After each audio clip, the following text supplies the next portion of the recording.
बर्तमान आम दारिंगबाड़ी पिकनिक बाहर आम टीम आम रेडी हो गाड़ी भी आसीगला ए जाऊँ आम बुली जा दारिंगबाड़ी तो रेडी हो देखी जावार लगी।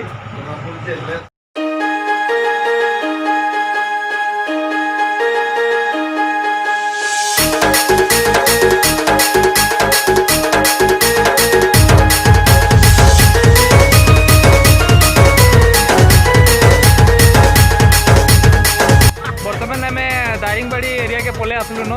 तो केनता लगुच एरिया आसला पर एकदम बढ़िया लगुचे। दादा भी कहन बहुत बढ़िया इनर पूरा सीन सीनरी भी बहुत बढ़िया अच्छे पूरा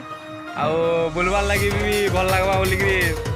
आशा लगुचे देखा जाऊ केनता केनता सीन आरु देखबार के मिलुचे जे।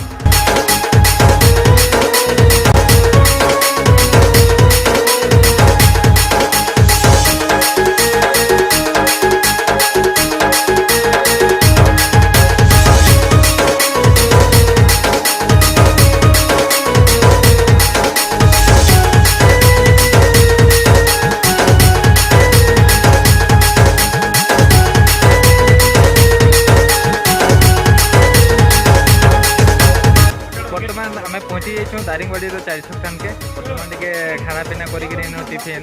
तापर आम जिमु कॉफी बगीचा आड़े फास्ट जिमु बुली तापर जेन जेनटा प्लेस अच्छे आपको देखानी है तो बर्तमान देखिन आमर यहाँ दारिंगबाड़ी 400 का यहाँ 4टा रोड अच्छे पूरा आउटा हूँ तार मैप्रे जेनटा कि आप देखिपुर है।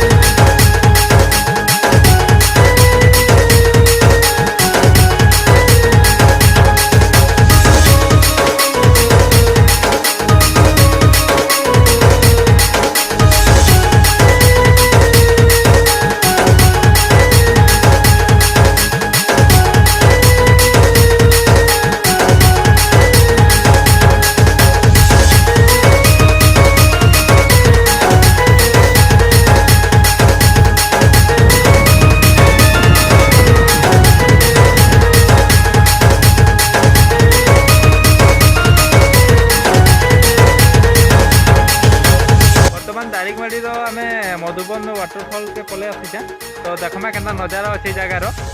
आमर पिकनिक पार्टी भी आमर तले पहुँची गले न तो मुझे आपण मान सब देखामी के अच्छे काଣା अच्छे केते भल दिशुचे मौसम तो बहुत बढ़िया अच्छे भल लगुचे एरिया बुलवार लगी देखिपुर केते बढ़िया नजारा ये जगह भल सीन अच्छे पूरा